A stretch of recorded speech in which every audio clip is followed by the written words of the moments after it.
नमस्कार. शिक्षण हेच खरे मुक्तीचे साधन आहे हे समाजाला शिकवलेले अशा महान व्यक्तिमत्वाच्या विचारांना सलाम करून आपण आजच्या व्हिडिओची सुरुवात करूया. आजचा व्हिडिओ आहे महात्मा ज्योतिराव गोविंदराव फुले यांच्याबद्दल. आधुनिक भारताचे पहिले समाज क्रांतिकारक म्हणून ओळखले जाणारे, ज्यांचा जन्म 11 एप्रिल 1827 रोजी कडगुण, सातारा या ठिकाणी झाला. त्यांचा मृत्यू 28 नोव्हेंबर 1890 ला पुण्यामध्ये झाला. महत्वपूर्ण कार्य काय त्यांच्या आयुष्यातलं? सामाजिक प्रबोधन, स्त्री शिक्षण, अस्पृश्यता निवारण आणि बहुजनांचा उद्धार. आता या प्रेझेंटेशनचं आपलं आजचं महत्व म्हणजे महात्मा फुलेंचा संपूर्ण जीवनक्रम, शैक्षणिक व सामाजिक कार्य, सत्यशोधक चळवळ आणि अजरामर साहित्य संपदेचा सविस्तर आणि सनावळ्यांसहित आढावा आपण ह्या व्हिडिओच्या माध्यमातून थोडक्यात घेणार आहोत.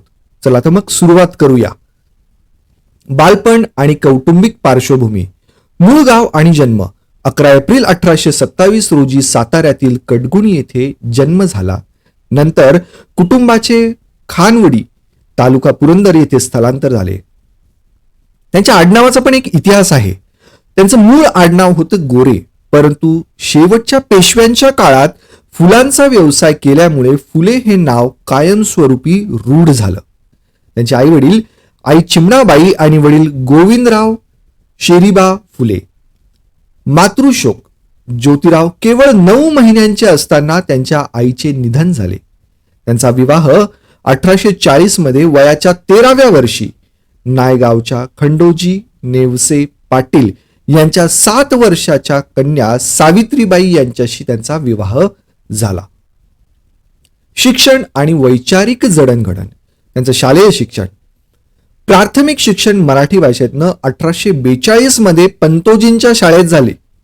माध्यमिक शिक्षण इंग्रजी माध्यमातनं स्कॉटिश मिशन हायस्कूल पुणे 1841 ते 1847 चा कालावधी. ख्रिस्ती धर्मोपदेशक मी लिजिट यांचे त्यांना सहकार्य लाभले. उर्दू शिक्षण त्यांनी गफार बेग मुन्शी यांच्याकडून घेतले. त्याचबरोबर शारीरिक शिक्षण क्रांतिकारक लहुजी वस्ताद साळवे यांच्याकडून दांडपट्टा, तलवार, बंदूक व नेमबाजीचे प्रशिक्षण देखील त्यांनी घेतले. प्रेरणास्थान. थॉमस पेन यांचे ग्रंथ right of man, justice and humanity, common sense, age of reason. तसंच संत तुकाराम, छत्रपती शिवाजी महाराज आणि मार्टिन ल्युथर किंग यांचे जीवनचरित्र हे त्यांना नेहमी प्रेरणादायक वाटले. परिवर्तनाची पहिली ठिणगी आणि प्रेरणा त्यांना कशी मिळाली बघा. अपमान.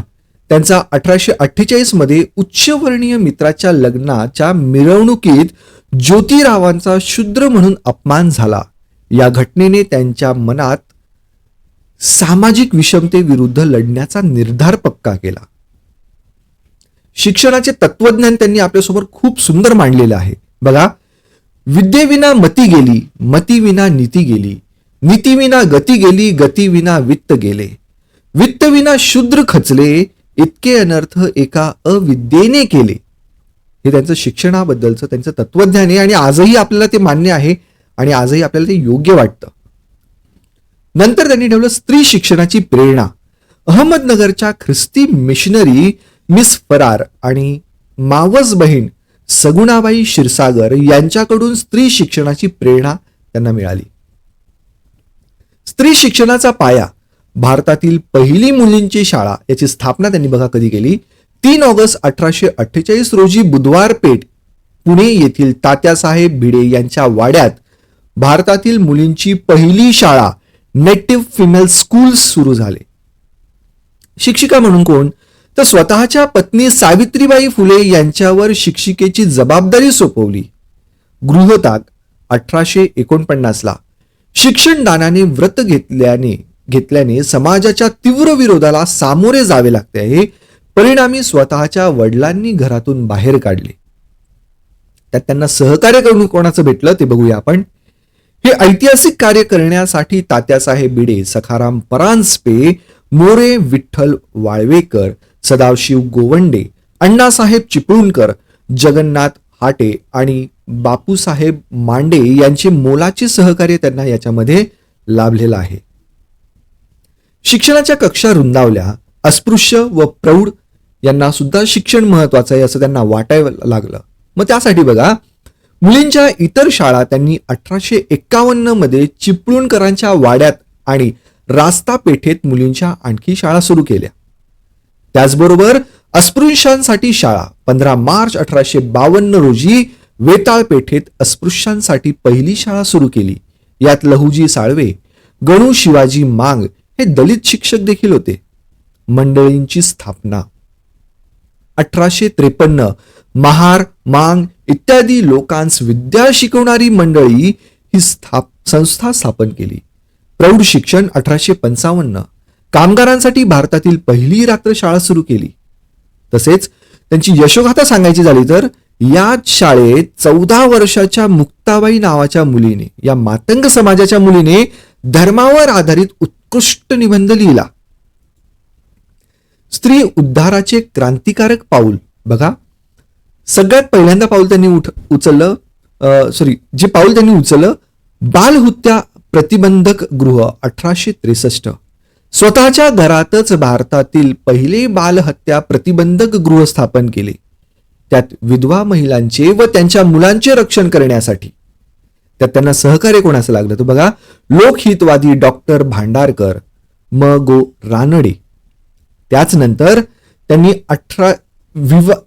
विधवा पुनर्विवाह 1864 8 मार्च 1864 रोजी पुणे येथे गोखले बागेत पहिला पुनर्विवाह घडवून आणला. त्या अगोदर त्यांनी एक न्हाव्यांचा संप घडवला. विधवा महिलांचे सक्तीने केशव्यपन, केस कापणे ही क्रूर प्रथा बंद करण्यासाठी तळेगड, मळे, ढेरे व ओतूर येथे न्हाव्यांचा संप घडवून आणला. त्याचबरोबर अनाथ आश्रम, अनाथ मुलांसाठी आणि दुष्काळग्रस्तांसाठी संस्था त्यांनी उभारल्या. अस्पृश्यता निवारण आणि बहुजन लढा, हौद खुला केला 1868. अस्पृश्यांना पाणी भरण्याचा अधिकार त्या काळी नव्हता, म्हणून महात्मा फुलेंनी दुष्काळात स्वतःच्या घरातील पाण्याचा हौद त्यांच्यासाठी कायमचा खुला केला. खतफोडीचे बंड 1875 अहमदनगर व जुन्नर म्हणजे पुणे येथे सावकारशाही विरुद्ध शेतकऱ्यांचा संप घडवून आणला. हा संप 2 वर्षे चालला. त्याचबरोबर कामगार संघटना 1884 बॉम्बे मिल हँड असोसिएशन या भारतातील पहिल्या कामगार संघटनेच्या स्थापनेसाठी नारायण मेघाजी लोखंडे यांना महत्वपूर्ण मदत त्यांनी त्यावेळेस केली. सत्यशोधक समाजाची स्थापना 1873. स्थापना 24 सप्टेंबर 1873 रोजी पुण्यात सत्यशोधक समाज स्थापन केला. ते स्वतः पहिले अध्यक्ष व खजिनदार होते. त्यांचा मुख्य उद्देश काय होता तर बहुजन समाज, स्त्री आणि शूद्रांना ब्राह्मणांच्या शोषणापासून आणि मानसिक गुलामगिरीतून मुक्त करणे. त्यावर त्यांचं तत्वज्ञान होतं, कोणताही धर्म ईश्वराने निर्माण केलेला नाही. चातुर्वर्ण्य व जातीभेद ही मानवाची निर्मिती आहे. मुखपत्र आणि नेतृत्व. दीनबंधू हे साप्ताहिक कृष्णराव भालेकर यांनी सुरू केलेले विचारांच्या प्रसारासाठी वापरले. समाजाच्या स्त्री विभागाचे नेतृत्व सावित्रीबाईंनी 19 स्त्रियांसोबत केले. पुरोहितांशिवाय विवाह. ब्राह्मणी मध्यस्थीला फाटा देत पुरोहितांशिवाय विवाह लावले व नवीन मंगलाष्टके रचली. लेखणीतून सामाजिक क्रांती. परिवर्तनवादी साहित्य याचा भाग 1 बघा. तृतीय रत्न 1855 हे पहिले लिखित मराठी नाटक आहे. दक्षिण प्राइज कमिटीला त्यांनी ते अर्पण केलं. यात ब्राह्मण जोशी अज्ञानी शूद्रांना कसे फसवतात याचे चित्रण आहे. यातील विदूषक हे पात्र समाज प्रबोधकाचे काम करते. ब्राह्मणांचे कसब. कुणबी, माळी, महार, मांग समाजाला यांनी हे अर्पण केलेले आहे. याची प्रस्तावना बाबा पद्मनजी यांनी केली.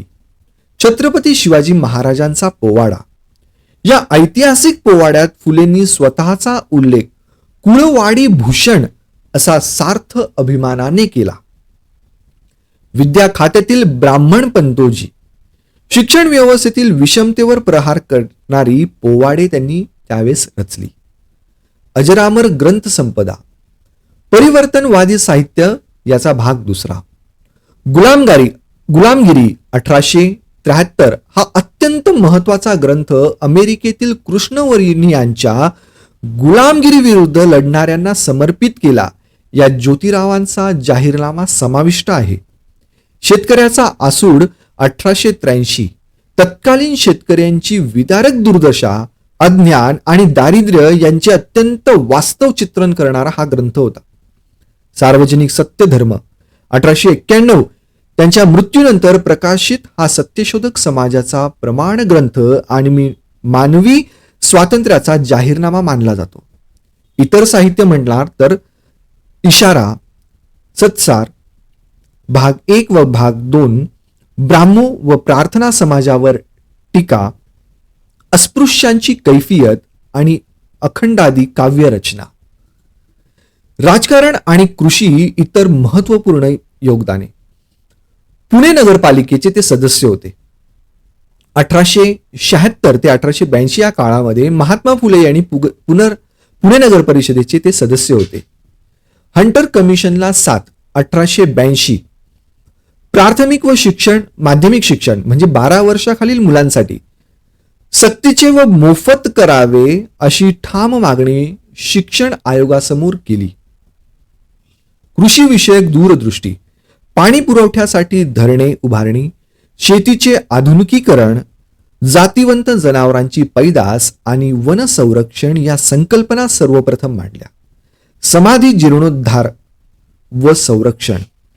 1869 मध्ये रायगड येथील छत्रपती शिवाजी महाराजांच्या समाधीचा जीर्णोद्धार केला. तसेच 1875 मध्ये स्वामी दयानंद सरस्वती यांच्या पुण्याच्या मिरवणुकीस संरक्षण देखील दिले. संघर्ष आणि शासनाकडून सन्मान. त्यांचा हत्येचा एक प्रयत्न झाला होता 1856 ला. सनातन्यांनी नामदेव शेंडे आणि धोंडीबा कुंभार या मारेकऱ्यांकरवी फुलेंवर जीव घेणा हल्ला त्यावेळेस करवला. पण फुलेंचे विचार ऐकून ते त्यांचे अनुयायी बनले. धोंडीबाने नंतर वेदाचार पुस्तक लिहिले. शासकीय सत्कार 1852. त्यांच्या अद्वितीय शैक्षणिक कार्याची दखल घेऊन 16 नोव्हेंबर 1852 रोजी ब्रिटिश सरकारतर्फे मेजर कॅन्डी यांच्या हस्ते विश्राम बाग वाड्यात त्यांचा भव्य सत्कार करण्यात आला. ड्यूक ऑफ कॅनॉट यांची भेट 1888 साली. राणी व्हिक्टोरियाच्या चिरंजीवांच्या कार्यक्रमात महात्मा फुले पारंपरिक शेतकरी पोशाखात उपस्थित राहिले आणि शेतकऱ्यांचे प्रश्न त्यांनी त्यावेळेस मांडले. महात्मा ही उपाधी आणि महापरिनिर्वाण. महात्मा पदवी बहुजन समाजासाठी केलेल्या अमूल्य आणि निस्वार्थ सामाजिक कार्याची दखल घेऊन 11 मे 1888 रोजी मुंबईतील कोळीवाडा मांडवी येथे जनतेतर्फे राव बहादूर विठ्ठल वंडेकर यांच्या हस्ते त्यांना महात्मा ही सर्वोच्च पदवी प्रदान करण्यात आली. मृत्यूपत्र 10 जुलै 1887 रोजी त्यांनी स्वतःचे मृत्यूपत्र तयार करून ठेवले. निधन 28 नोव्हेंबर 1890 रोजी वयाच्या 63व्या वर्षी पुणे येथे या थोर समाज सुधारकाचे महापरिनिर्वाण झाले. या महान व्यक्तीबद्दल आपल्याकडे असलेल्या महान व्यक्तींनी त्यांच्याबद्दल काय काय शब्द वापरले किंवा त्यांच्याबद्दल त्यांची मत काय होते हे देखील जाणूया. महात्मा फुलेंच्या अफाट कार्याची थोरवी अनेक महापुरुषांनी खालील शब्दात वर्णन केलेले आहे. सगळ्यात पहिल्यांदा म्हणजे विनायक दामोदर सावरकर म्हणतात, आधुनिक भारताचे पहिले समाज क्रांतिकारक. राजश्री शाहू महाराजांचं मत आहे, महाराष्ट्राचे the great Martin Luther. Sayajirao Gaikwad म्हणतात, हिंदुस्थानाचे बुकर टी वॉशिंग्टन. आणि महात्मा गांधी जे स्वतः महात्मा आहेत ते म्हणतात की खरे महात्मा तर हे महात्मा ज्योतिराव फुलेच आहेत.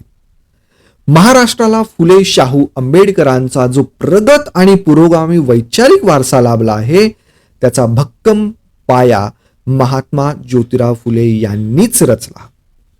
धन्यवाद मित्रांनो, या महान व्यक्तीबद्दल तुम्ही ऐकून घेतलं. आपण आजचा व्हिडिओ इथेच थांबवूया. धन्यवाद.